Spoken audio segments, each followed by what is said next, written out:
Assalamualaikum warahmatullahi wabarakatuh.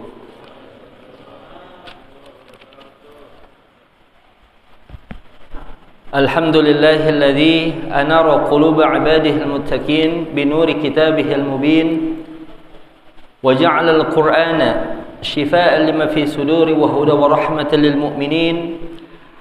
Wassalatu wassalamu ala sayyidina Muhammadin النبي العربي الأمين الذي فتح الله به أعينا عميا وآذانا صما وقلوبا غلفا وأخرج به الناس من الظلمات إلى النور صلاة وسلاما دائمين متلازمين إلى يوم البعث والنشور وعلى آله الطيبين الأطهار وأصحابه الهادين الأبرار ومن تبعهم بإحسان إلى يوم الدين. وبعد فاللهم افتح علينا الفتى وأنت خير الفاتحين والهمنا الصواب والإخلاص في أقوالنا وأفعالنا وحركتنا وسكنتنا وسدد يا إلهي خطانا وكن معنا حيث كنا بالتوفيق والعناية والرعاية من البداية إلى النهاية إنك على ما تشاء قدير وبالإجابة جدير آمين يا رب العالمين. Yang sama-sama kita muliakan Bapak Ketua Masjid Jami' Al-Riyad, Bapak Al-Ustadz Al-Haj Nurdin bin Abdurrahman, serta guru kita Bapak Ustadz Rafiq dan segenap pengurus DKM Masjid Al-Riyad serta para asatidzah, para hujaj hadirin sekalian. Sebelum kita mulai ta'lim kita ini, seperti biasa mari kita bacakan suratul Fatihah insyaallah dengan keberkahan dari suratul Fatihah ini. Semoga Allah Subhanahu wa taala mudahkan sampainya ilmu ke dalam hati dan fikiran kita. Al-Fatihah linatul qabul tamami kusahat rasul bi anna Allah yaftahu alaina abwab al-futuh abwab al-ma'rifah abwab as-si'ah al-'afiyah barakah salam al-arzaq wal jannah بجاه سيد والد عمنان سيدنا محمد صلى الله عليه وسلم وآله وأصحابه وأزواجه وولاده وذرية وأهل بيت الكرام. صنف هذا الكتاب إلى الشيخ محمد علي الصابوني ولا حبيبنا الحبيب علي بن عبد الرحمن الحبشي ولا حبيبنا الحبيب عبد الرحمن بن عبد الله الحبشي ولا حبيبنا الحبيب محمد بن علي الحبشي ولا حبيبنا الحبيب عبد الرحمن بن محمد الحبشي. لهم الفاتحة. أعوذ بالله من الشيطان الرجيم. بسم الله الرحمن الرحيم. الحمد لله رب العالمين الرحمن الرحيم مالك يوم الدين إياك نعبد وإياك نستعين اهدنا الصراط المستقيم صراط الذين أنعمت عليهم غير المغضوب عليهم ولا الضالين آمين. Hadirin, pada taklim malam hari ini kita selingi pembahasan kitab Jawahirul Kalamiyah dengan pembahasan tentang kisah dan hikmah ibadah kurban. Insyaallah Jumat kita mau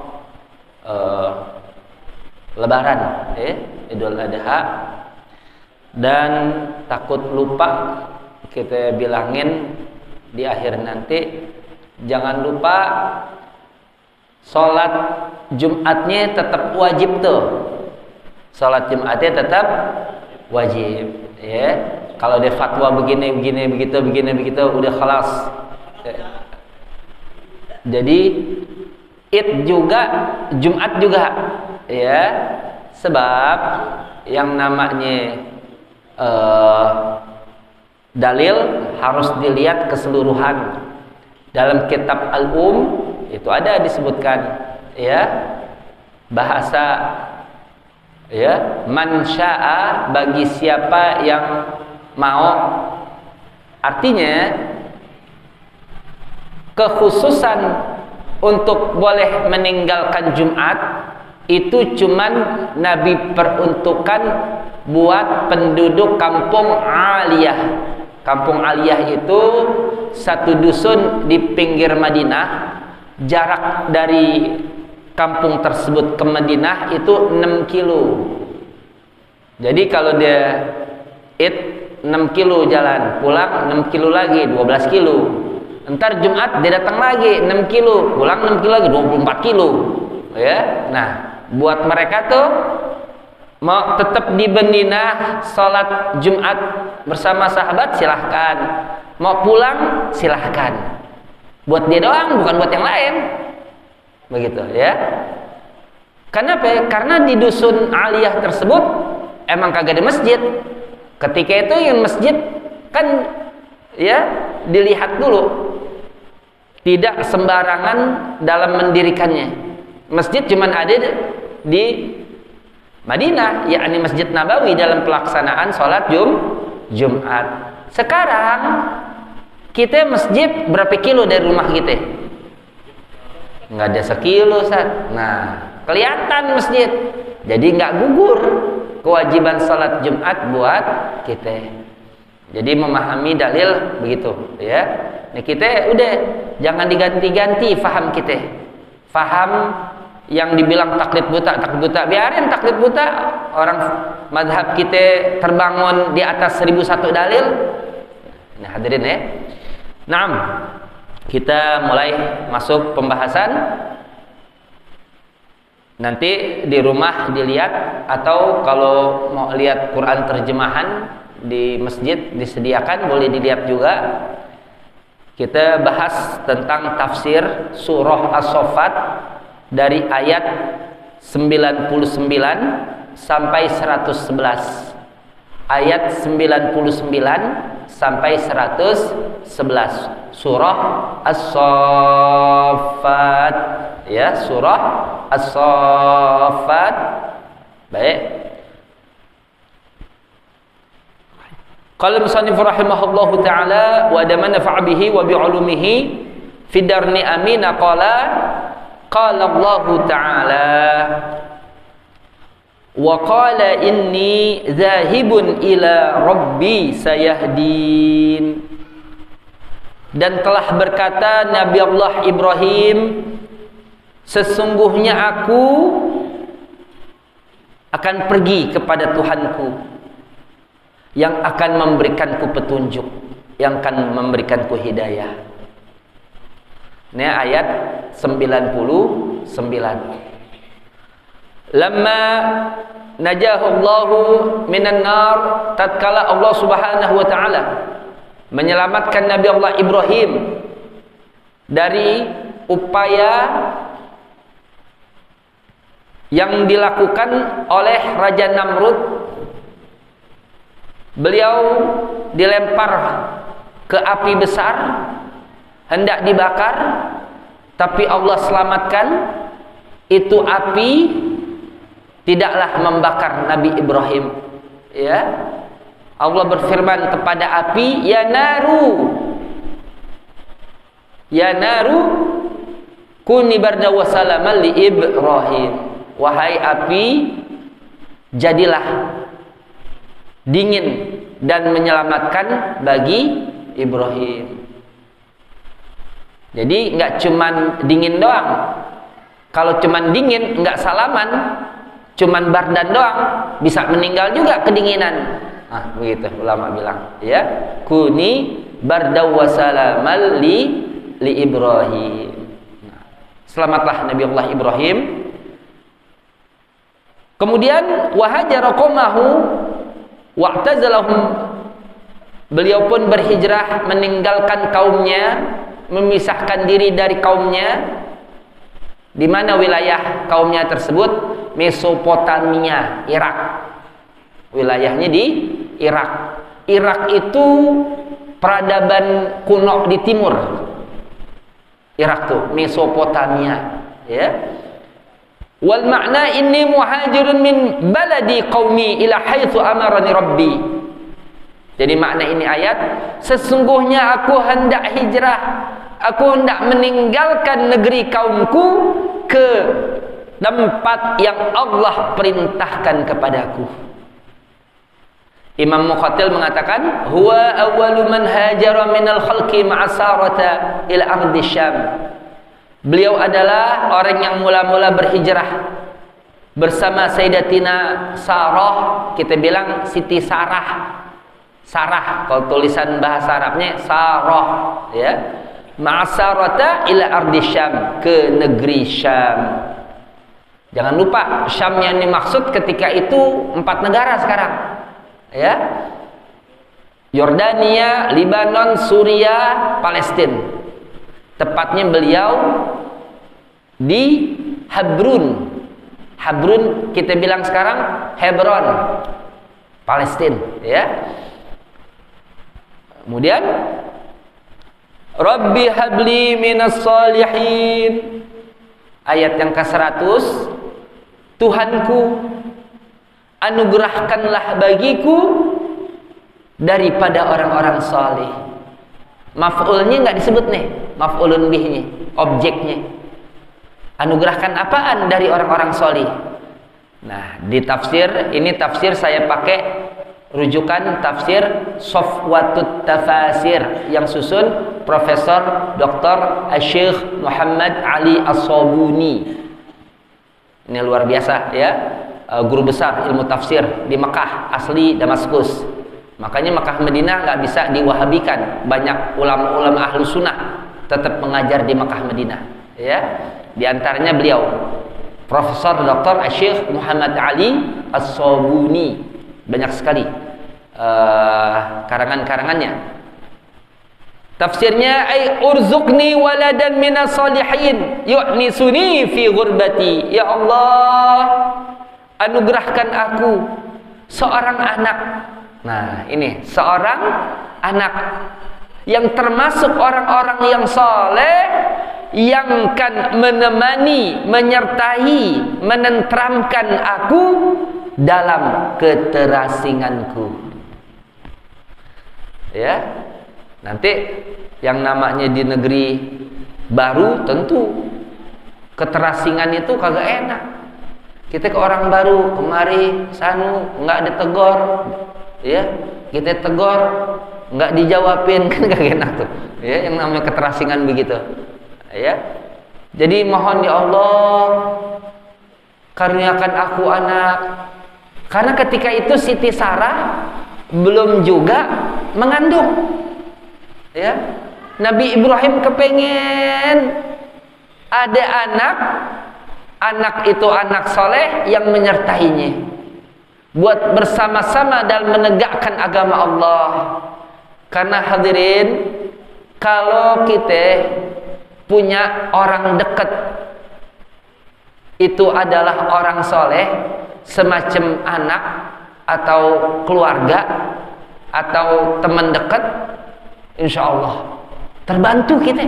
Itu karunia Allah yang sangat besar kalau kita dekat sama orang soleh. Jadi minta minas solihin, Rabbi habli minas solihin.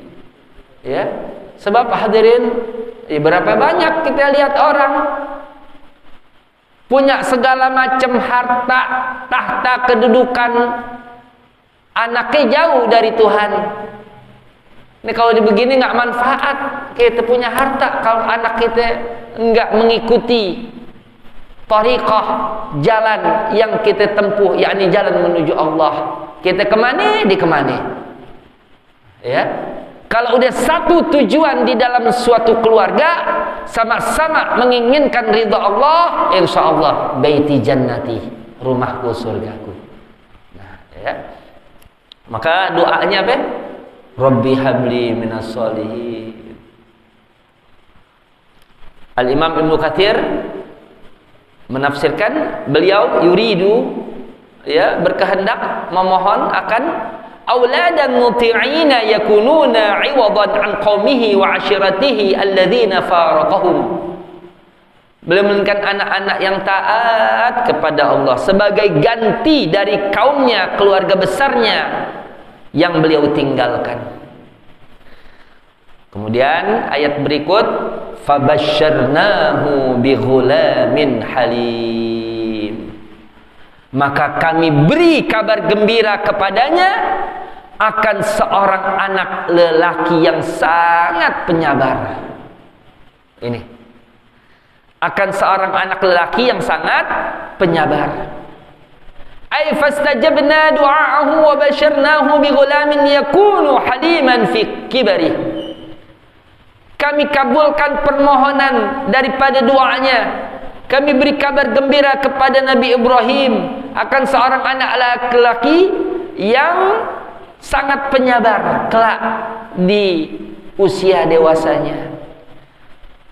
Seorang mufassir Abu Su'ud menafsirkan ini ayat fabasyarnahu bighulamin halim. Beliau mengatakan jama'allahu lahu fihi bisyaratin thalath, bisyaratin annahu ghulam wa annahu yablughu awan al-hun wa annahu yakunu haliman lianna as-saghir la yusafu bidzalik wa ayu hilmin yu'adilu hilmahu alaihi salam hina arada alaihi abuhu adh-dhabha faqal ya abati fa'al ma tu'mar satajiduni insyaallah minas sabirin. Beliau menjelaskan dalam ayat ini ada 3 kabar gembira. Fabasyarnahu bighulamin halim. Kabar gembiranya bagaimana? Ini ayat ringkas. Fabasyarnahu bighulamin halim. Basyara yubasyiru itu artinya memberi kabar gembira. Fabasyarna, nunnya ini fa'il, ya, domir muttasil. Fabasyarnahu, hu jadi maf'ulun bih. Kami beri kabar gembira kepadanya bighulam, akan seorang anak lelaki. Ghulam anak lelaki, jamaknya ghilman. Berarti yang pertama kabar gembira bahwa anaknya anak lelaki yang bakal Allah berikan kepada Nabi Ibrahim adalah anak lelaki, dan bahwasanya itu anak akan mencapai usia dewasa. Kenapa disebut mencapai usia dewasa? Sebab tuh anak penyabar sekali. Karena kagak ada anak kecil sabar. Pernah lihat anak kecil sabar? Ada gak anak umur 4 tahun, 5 tahun sabar orangnya? Ada gak? Anak kecil kagak ada yang sabaran. Nah, jadi subhanallah ya. Karena anak kecil nggak ada yang sabar, oh berarti yang dimaksud nih anak bakalan sampai gede. Nah itu dia, kita ame ulama baca Quran, sama-sama baca, paham lain. Ya, kita kemana, ulama kemana? Karena itu penguasaan dari pesan-pesan, mulai dari makna kebahasaan, kesusastraan dan seterusnya. Ya, nah jadi luar biasa ini kajian yang dilakukan oleh beliau Syekh Abu Su'ud di sini. Ini anak bakalan sampai gede sebab dikata sangat penyabar, sebab anak kecil enggak ada yang sabaran. Li'anna shaghir la yusafu bidzalik, karena anak kecil enggak ada yang disifati hal yang demikian. Bagaimana kagak sabar? Wa ayyu hilmin yu'adilu hilmahu alaihi salam. Karena adakah kesabaran yang dapat menandingi kesabaran Nabi Allah Ismail saat sang ayah yakni Ibrahim memberitahukan ujian yang Allah berikan kepada mereka berdua, yakni beliau sang ayah harus menyembelih anaknya sendiri. Serta merta Nabi Allah Ismail mengatakan, ya abati fa'al ma tu'mar. Wahai ayahanda, lakukan apa yang engkau diperintahkan. Satajiduni insyaallah minas sabirin. Niscaya kau akan dapati aku insyaallah termasuk dari orang-orang yang bersabar. Ada gak orang? Habis gitu hadirin, ulama tafsir banyak menyebutkan ya di sini dalam ayat selanjutnya, falamma balagha ma'ahu sa'ya, maka tatkala Nabi Allah Ismail telah sampai pada usia sanggup bekerja, membantu keluarga, memenuhi kebutuhan hidup sehari-harinya. Ulama ngitung, para ahli tafsir umur 13 tahun. Sebab 12 tahun udah balik, 13 tahun udah urus diri sendiri tuh, ya. Jadi nggak ada yang bicara kalau dalam syariat Islam anak burung gagal terbang, kagak ada. Begitu meletek gede bisa cari duit segala macam, cukupin dirinya, begitu. Umur 12 tahun balik, 13 tahun kerja. Belajarnya kapan, Sat? Belajarnya dari balita. Segala macam belajar. Kita belajar dientar-entarin. Entar belum cukup umur, jangan belajar sekarang. Masya Allah. Justru anak 4 tahun, 5 tahun dikasih hafalan, nempelnya sampai tua. Nah hadirin, pendidikan kita begitu kan? Ntar kesian, nggak sempat main. Ya, nggak kesian, nggak sempat main. Kita merampas masa kecilnya. Baik, emang namanya belajar melulu, kagak ada main nih. Ya kagiliran main, tapi belajar jangan ditinggal. Beda orang yang dari kecil dapat pendidikan sama yang baru gede baru dapat pendidikan. Begitu hadirin. Ya, ini udah salah kaprah pendidikan di kita. 4 tahun, 5 tahun emas itu. Hafalannya luar biasa kalau ngapal sesuatu. Apalagi kita ajarin makharijul huruf. Masya Allah, ya. Bisa sefasih-fasihnya lisan itu. Umur 4 tahun, 5 tahun, 6 tahun. Makanya ulama sebelum balik udah hafal Quran. Udah yang namanya nahu, sorof, balaghah selesai itu pembahasan. Masuk ketiga balik segala macam dipelajarin. Alim besar. Nih hadirin. Ya.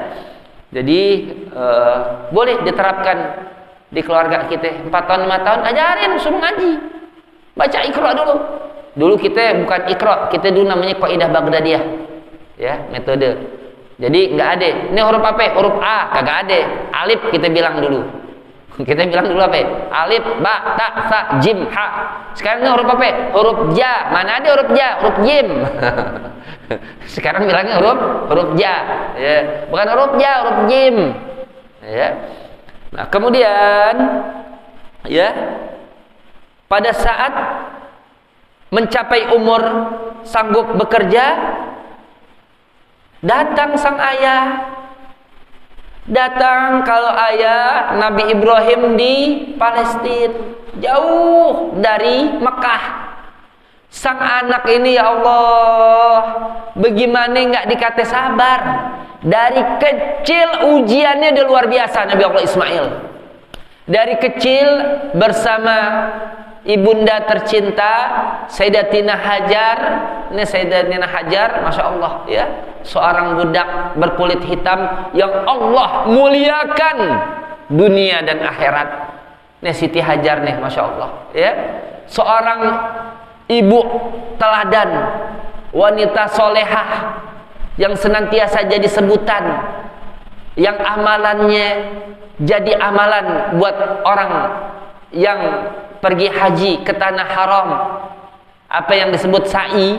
Nah ya, udah dari kecil Nabi Ismail dibawa, dipisahin tuh Siti Hajar sama Siti Sarah. Kenapa? Karena madu yang tadinya biasa aja sekarang pahit banget dirasakan.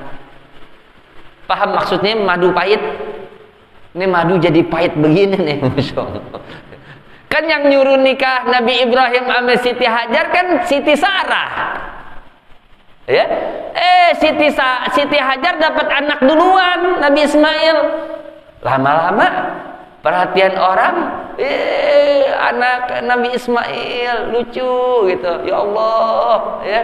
Siti Hajar, Siti Sarah lama-lama, waduh, nggak kuat nih, ya. Nah, ini Masya Allah deh. Akhirnya udah dipisahin deh. Dipisahin, Allah perintahkan kemana untuk menempatkan keluarga beliau Nabi Ibrahim? Ke wadin ghairi zi zar'in, ke lembah yang nggak ada tanaman, ke suatu lembah yang tidak ada tanaman. Kalau nggak ada tanaman, gak ada air, seger-sang-gersangnya tempat. Maka ketika Sayyidatina Hajar sampai di Mekah, ya Allah, Mekah masih sepi, kagak ada orang, nggak ada punan, nggak ada sumber air, nggak ada tanda-tanda dapat melangsungkan kehidupan. Dilihat kiri kanan, nggak ada apa-apaan. Kita di Kuitang enak, kemarin misanan, encang, satu lagi temen deket Negong kiri Alfamart, Indomaret. Banyak ya, ada orang dagang segala macam. Ini Mekah, ya Allah, sepi, nggak ada siapa-siapa. Maka Siti Hajar nanya, suamiku, engkau menempatkan kami di sini atas perintah Allah bukan? Iya, perintah Allah. Perintah Allah. Apa jawab sang istri saleha? Kalau perintah Allah, kami yakin pasti Allah akan menyediakan rezekinya untuk kami. Nih, imannya, subhanallah. Maka kita jangan takut hidup. Jangan takut. Yang penting ada sa'i. Sa'i apa? Sa'i itu artinya usaha. Kan yang kita tahu lari-lari kecil, baina Safa wal Marwah. Sa'i itu dari sa'a, yas'a, sa'yan. Namanya berusaha. Tuh. Ya. Suaminya pun pulang. Antum bayangkan bagaimana hati Nabi Ibrahim yang dirasakan. Beliau ini adalah seseorang yang penuh dengan kasih sayang. Ya. Anak boleh kepengen. Kalau orang Jakarta bilang, nih Nabi Ismail anak boleh kepengen. Ya Allah, dapat anak laki. Ya. Senang.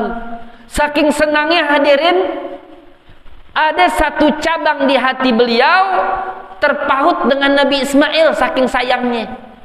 Allah tidak berkehendak demikian. Yang dikehendaki Allah, seorang nabi, seorang rasul, hatinya mesti 100% cintanya harus kepada Allah.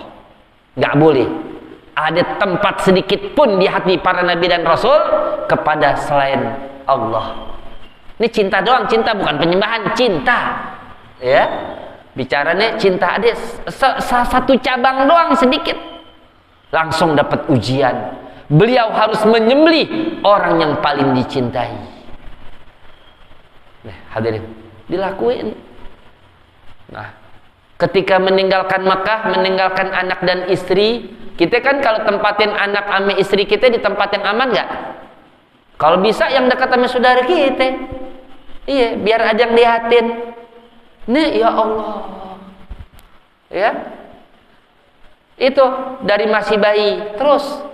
Nah, bolak-balik Safa Marwah. Kenapa?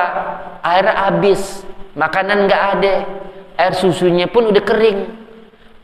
Sang anak, si bayi menangis, lapar. Yang orang lapar nangis, anak kecil. Ya, di akal beliau, akal hatinya yakin akan kuasa Allah. Allah Razzaq, Allah Maha memberi rezeki, Allah Maha mengkaruniai. Allah lah yang mencukupi segala kebutuhan kita. Allah Qayyum, ya. Allah Rahman, Allah Rahim. Tuh di hati. Tapi di sisi pikiran beliau yang lainnya anak. Maka usaha. Udah bolak-balik deh sampai 7 kali. Kenapa? Dia naik Bukit Safa. Kalau dilihat ada burung muter di angkasa, berarti di bawahnya ada sumber air. Enggak ada. Balik ke Marwah, enggak ada. Balik ke Safa, terus sampai 7 kali. Udah enggak ada. Tetap hatinya yakin nih, luar biasa. Full imannya nih. Sayyidatina Hajar imannya full. Ya tetap ya, udah serahkan semuanya pada Allah. Pas balik lihat anaknya udah tergenang air. Dan satu mata air yang disebut Zamzam, berkumpullah begitu. Ini nggak tanggung-tanggung. Itu yang namanya tanah di wilayah haram. Berapa meter menggalinya? Nggak kayak di kita Jakarta di sini. Karena yang gali bukan tukang gali sanyo, bukan. Yang gali langsung malaikat Jibril alaihissalam. Subhanallah. Mau berapa meter juga digali sama malaikat Jibril. Maka sekarang jadi keajaiban tuh yang jarang disebutin orang. Bagaimana nggak ajaib? Berapa juta orang minum tiap hari kagak habis-habis sumber airnya. Mau digali tempat lain lagi jenis airnya. Nih Zamzam. Ya, sampai orang ngaji sekarang nggak perlu ke Mekah. Zamzam udah banyak di Tanah Abang. Subhanallah. Udah nggak perlu lagi ke Mekah. Kenapa di Tanah Abang udah banyak air Zamzam? Udah nggak usah berat-berat tuh, dibeli aja oleh haji di Tanah Abang banyak loh. Nah, subhanallah ya, air zam-zam ya, kita semuanya insya Allah pernah ngerasain tuh. Yang namanya umat Islam, subhanallah, semuanya merasakan yang namanya air zam-zam. Nih, air keberkahan yang Allah ciptakan. Subhanallah nih. Kenapa? Berkah daripada kesolehan, ya, keluarga yang saleh, keluarga Nabi Allah Ibrahim alaihissalam. Subhanallah. Ini hadirin. Ya, kita lanjutkan. Datang nih sang ayah, anak udah gede lagi, cakep-cakepnya, 13 tahun kan, lagi ganteng-gantengnya, apalagi Nabi Ismail. Ya Allah, udah kita nggak bisa bayangin tuh, ganteng, ya, cakep, pinter, cerdas, soleh, berbakti, adabnya masya Allah. Apa ujiannya? Berkata sang ayah, qala ya bunayya inni ara fil manami anni athbahuka. Wahai anakku sayang, Nabi Allah Ibrahim berkata, sesungguhnya aku melihat di dalam tidur bahwasanya aku menyembelih engkau. Abdullah bin Abbas radhiyallahu anhu mengatakan, mimpi para nabi itu wahyu. Jadi wahyu sampai kepada para nabi, para rasul bisa melalui mimpi. Kalau wali, orang-orang soleh, bukan wahyu, namanya ilham.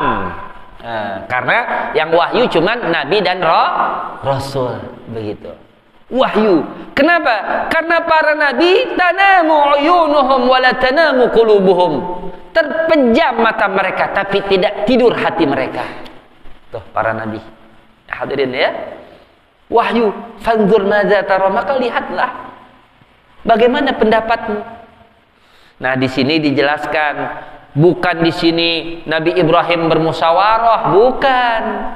Di sini Nabi Ibrahim ya, bukan bermusyawarah yang nanti nggak jadi deh ayahanda, saya nggak mau disembelih, akhirnya ngikutin pendapat Nabi Ismail. Nggak begitu.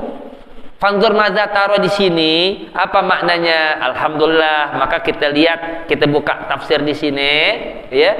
Untuk apa?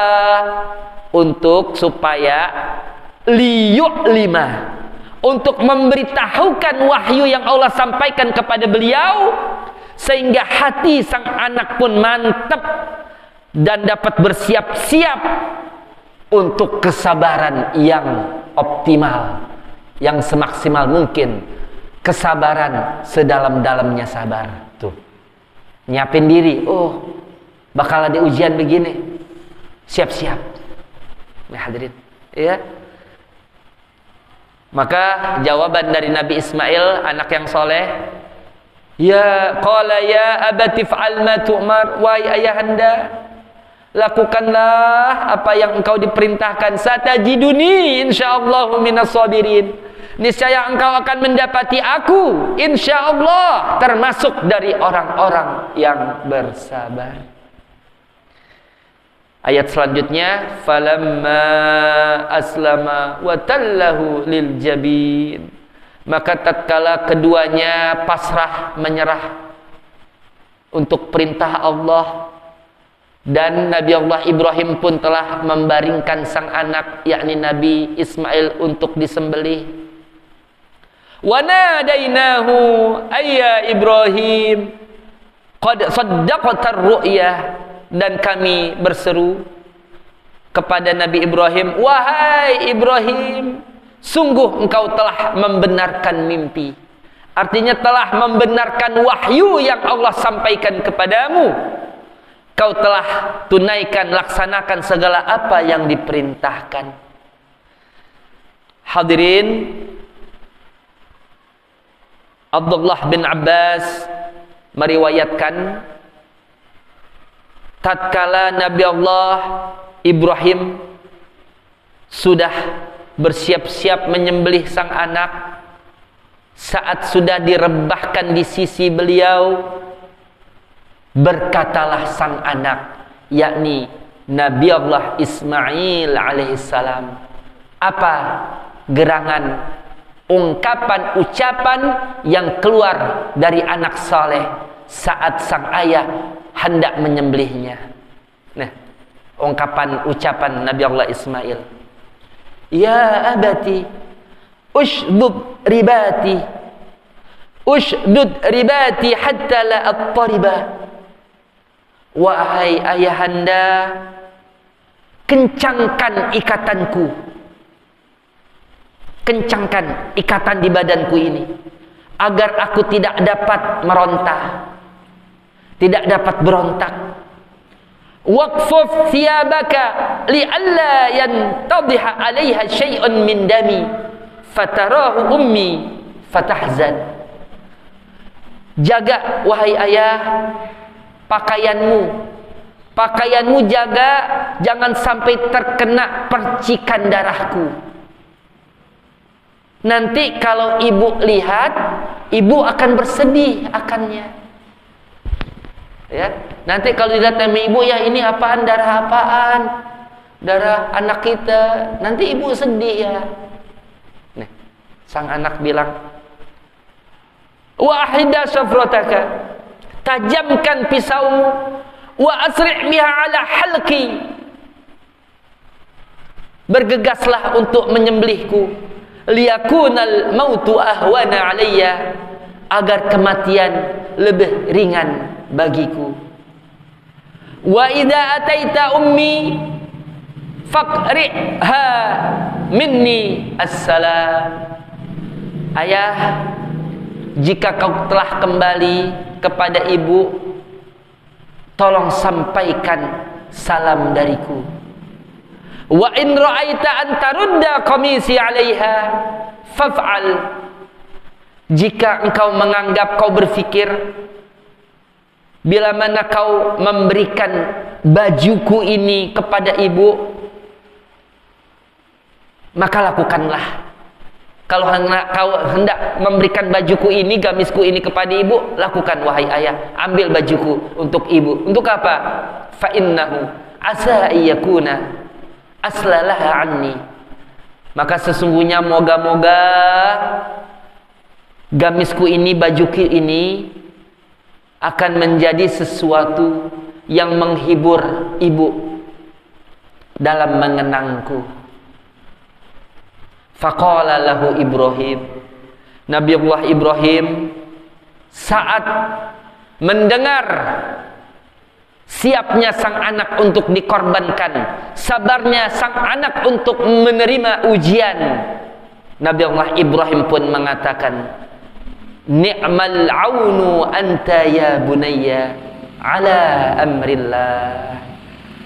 Sebaik-baik pertolongan Allah adalah engkau wahai anakku untuk melaksanakan perintah Allah.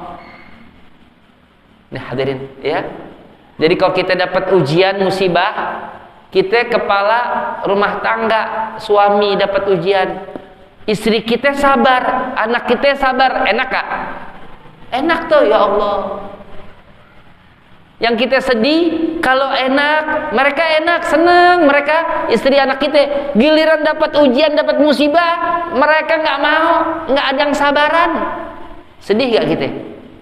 Kan kalau anak ngomong, Mbak, biarin Mbak, nggak apa-apa Mbak. Kita makan apa adanya, jangan dipaksa-paksain Mbak. Enak gak kalau anak ngomong gitu? Istri ngomong, ya Bang, biarin Bang, ya. Berapa aja deh duit belanja. Kalau abang emang kagak ada juga, ya udah seadanya aja kita makan. Enak gak tuh? Enak ungkapan-ungkapan begitu tuh. Nih kalau satu keluarga semuanya satu tujuan apa? Ridha Allah Subhanahu wa taala. Nah hadirin. Maka ayat selanjutnya, inna kadzalika najzil muhsinin. Sesungguhnya kami seperti itulah. Kadzalik, demikian itulah ya, kami memberi ganjaran balasan kepada orang-orang yang berbuat kebajikan. Sebagaimana kami ya, maknanya ini ta'lilun li tafrijil qurbah, alasan dihilangkannya musibah. Sebagaimana ya, kami melampangkan kesulitanmu, demikian pula kami memberikan ganjaran balasan kepada orang-orang yang berbakti. selalu ada dari orang-orang soleh, farajan wa makhrajan. Ya, farajan apa? Solusi dan jalan keluar. Inna hadza lahuwal bala'ul mubin. Sesungguhnya ini sungguh benar-benar ujian yang nyata, musibah yang nyata. Wa fadainahu bidzibhin azim. Dan kami ganti, kami tebus Nabi Allah Ismail dengan sembelihan yang besar, kambing yang besar. Ay wa fadainahu bikabshin azimin minal jannah fidaan anhu. Kami ganti dengan seekor kambing yang besar. Ini kambing langsung Allah ya datangkan dari surga. Ini kambing. Bahkan Abdullah bin Abbas radhiyallahu anhu mengatakan, kabsyun azimun qad ru'iya fil jannah arba'ina kharifan. Kambing besar yang digembala di surga selama 40 tahun. Allah. Kambing Jawa 2 tahun. Yang udah sah disembelih 2 tahun. Kau buat umur doang ya. Kambing domba 1 tahun. Bagaimana kalau 40 tahun digembala? Subhanallah tuh kambing. Segede apa? Ya, kambingnya kambing dari sorga lagi langsung. Ya. Wa tarakna alaihi fil akhirin, dan kami tinggalkan atasnya pada orang-orang yang kemudian. Apa maknanya? Wa abqaina alaihi thanaan hasanan ila yaumiddin. Kami kekalkan atas Nabi Allah Ibrahim pujian yang baik, ungkapan yang harum sampai hari kemudian, sampai datangnya hari kiamat. Makanya kalau udah yang namanya Idul Adha, yang terlintas di akal kita siapa? Nabi Ibrahim sama Nabi Ismail. Apalagi ditambah berapa banyak setiap hari umat Nabi Muhammad sallallahu alaihi wasallam saban salat, nah salawat Ibrahimiyah kita baca, kama sholaita ala sayidina Ibrahim wa ala ali sayidina Ibrahim wa barik ala sayidina Muhammad wa ala ali sayidina Muhammad kama barakta ala sayidina Ibrahim wa ala ali sayidina Ibrahim fil alamin innaka hamidum majid. Masyaallah. Tuh ya, ini di antara makna wa tarakna alaihi fil akhirin. Enak kalau kita pakai tafsir, jangan pakai akal kita, pakai ilmunya ulama, mantap baru pemahaman kita terhadap Al-Quran. Tuh, hadirin. Karena ilmunya ulama, masya Allah, kan dibaca yang namanya riwayat-riwayat langsung dari hadis, ya, tafsiran dari sahabat, tabi'in, dan mufassir-mufassir terkemuka. Nah, kita kan terbatas bacaan kita. Kemudian ayat selanjutnya, salamun ala Ibrahim. Sejahteralah atas Nabi Allah Ibrahim. Ya, ungkapan salam yang harum semerbak untuk beliau. Kadzalika najzil muhsinin innahu min ibadinal mu'minin. Demikianlah kami beri ganjaran balasan kepada orang-orang yang melakukan kebajikan. Sesungguhnya beliau termasuk hamba kami yang beriman. Wallahu a'lam bissawab. Cukup hadirin, mudah-mudahan nggak ada pertanyaan ya. Untuk fikih kurbannya Ustaz banyak kita bahas. Semoga dengan kisah hikmah tentang dua hamba Allah yang berbakti bisa jadi tafakur buat kita semua, supaya kita senantiasa bermohon kepada Allah, ya. Semoga Allah karunia kita akan baiti jannati, rumahku surgaku. Ya, hadirin ya. Semoga Allah jadikan keluarga kita menjadi orang-orang yang saleh. Allah jadikan anak-anak kita menjadi anak-anak yang saleh, yang membantu kita dalam taat kepada Allah Subhanahu wa taala. Nah, terkait dengan orang yang sudah melihat berhubungan, bahkan sudah dibeli apakah benar bahwa orang itu dia dilarang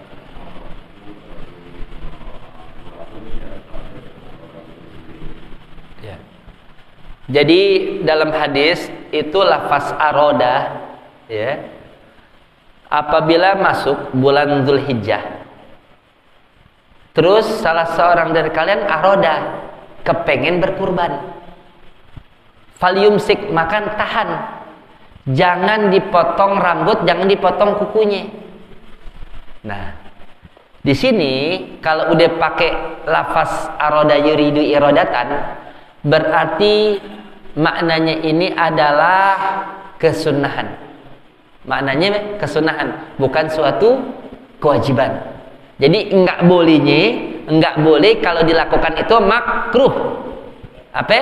Makruh bagi orang yang pengen kurban.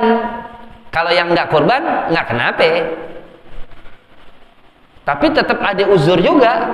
Pengen kurban, tapi kuku panjang-panjang, mana hitam-hitam lagi. Gimana?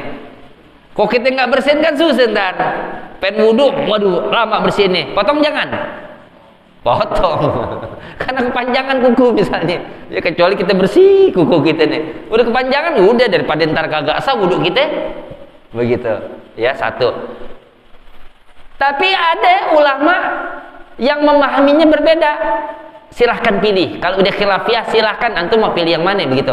Jangan sampai kita pokoknya yang benar yang ini. Enggak bisa. Kalau masalah masih khilafiyah, ada perbedaan pendapat. Ada yang memahami ya, larangan tadi yang dipotong bukan kuku ame rambut kita, tapi bulu hewan kurban. Bulu hewan kurban ame kukunya sekaligus ame tanduknya. Jangan. Jadi kalau kita mau potong kuku, udah niat mau berkurban, mau potong kuku, potong rambut, silakan, nggak kenapa-napa, nggak makruh, mubah. Sebab yang dimaksud itu hadis adalah bulu hewan kurban, bukan rambut kita.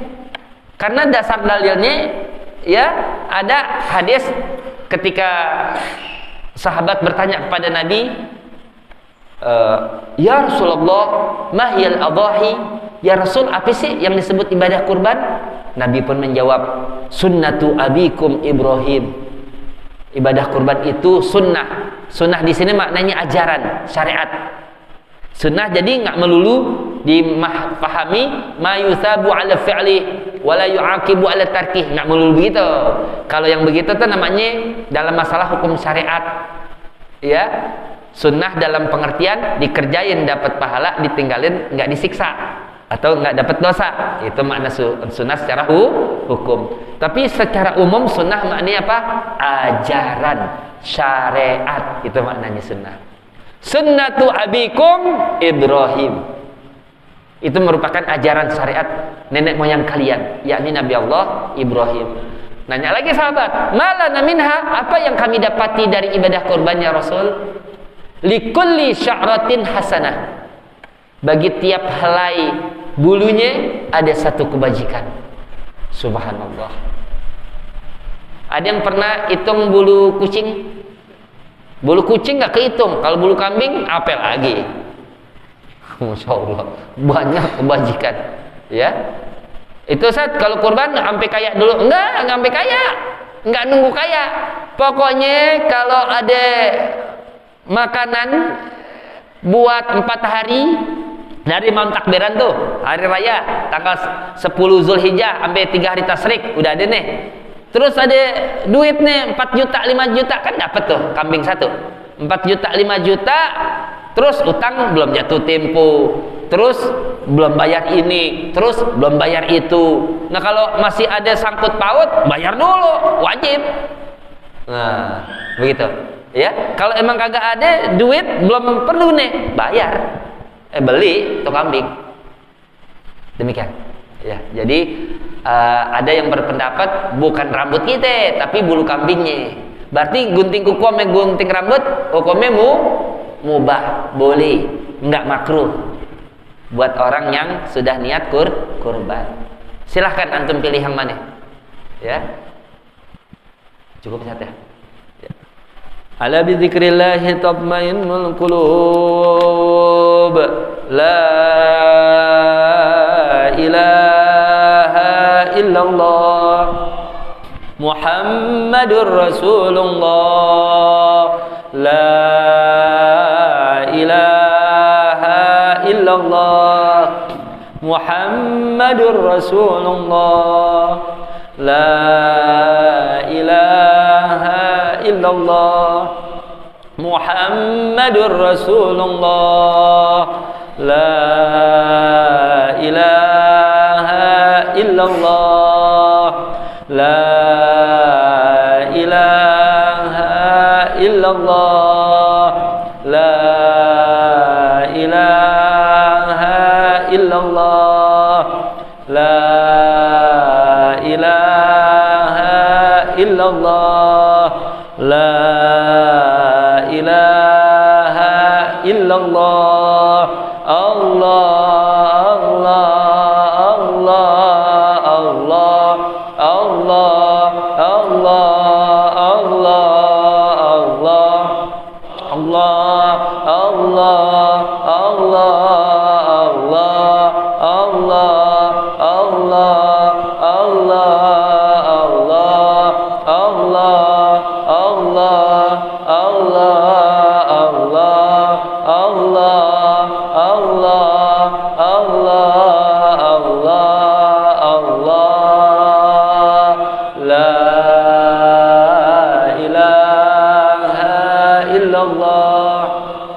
Muhammadur Rasulullah. La ilaha illallah Muhammadur Rasulullah. La ilaha illallah Muhammadur Rasulullah. La ilaha illallah.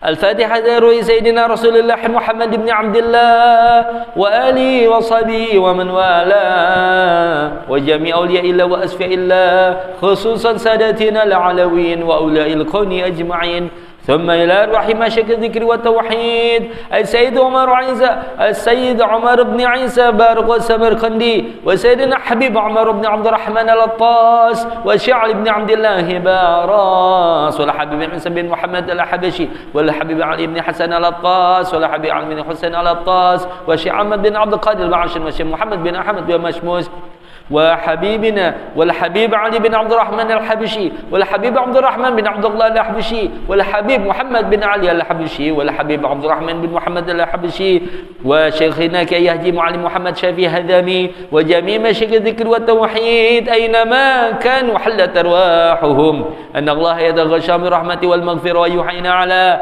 لا إله إلا الله ويتوفانا عليها ويحققنا بحقائقها ويلزمنا طرائقها ويجعلنا من خاص أهلها ونذكرنا الله كثيرا في خير وعافية ولحضرة النبي محمد صلى الله عليه وآله وسلم.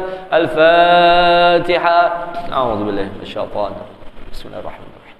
الحمد لله رب العالمين الرحمن الرحيم مالك يوم الدين إياك نعبد وإياك نستعين الصراط المستقيم صراط الذين أنعمت عليهم غير المغضوب عليهم ولا الضالين.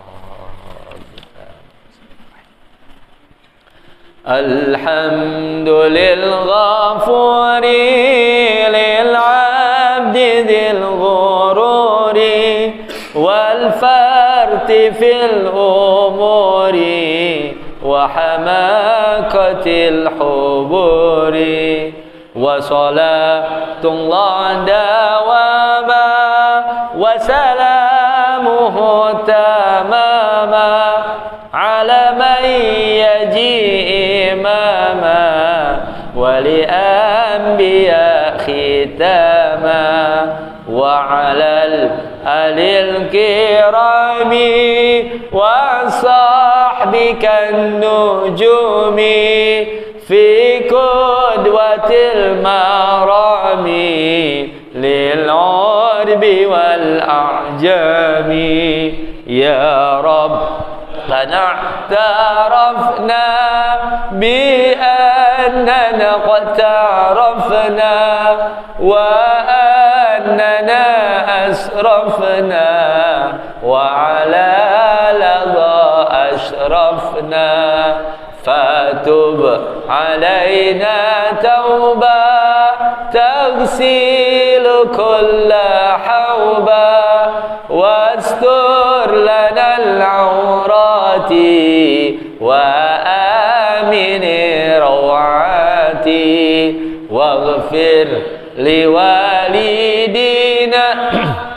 ربي ومولودينا والأهل والإخوان وسائر الخلان وكل ذي محبة أو جيرة أو صحبة والمسلمين أجمع آمين ربي يسمع فضلا وجودا منا لا باكتساب منا بالمصطفى الرسول نحظى بكل سول صلى وسلم ربي عليه عد الحب وآله وصحبه عداد قاصي الصحب والحمد للإله في البدء والتناهي والحمد للإله في البدء والتناهي سبحانك اللهم وبحمدك أشهد أن لا إله إلا أنت أستغفرك وأتوب إليك وصلى الله على سيدنا محمد وعلى آله وصحبه والحمد لله رب العالمين إن أريد إلى الإسلام استطعت توفيق بالله عليه توكلت إليه أنيب هدانا الله وإياكم أجمعين والسلام عليكم ورحمة الله وبركاته.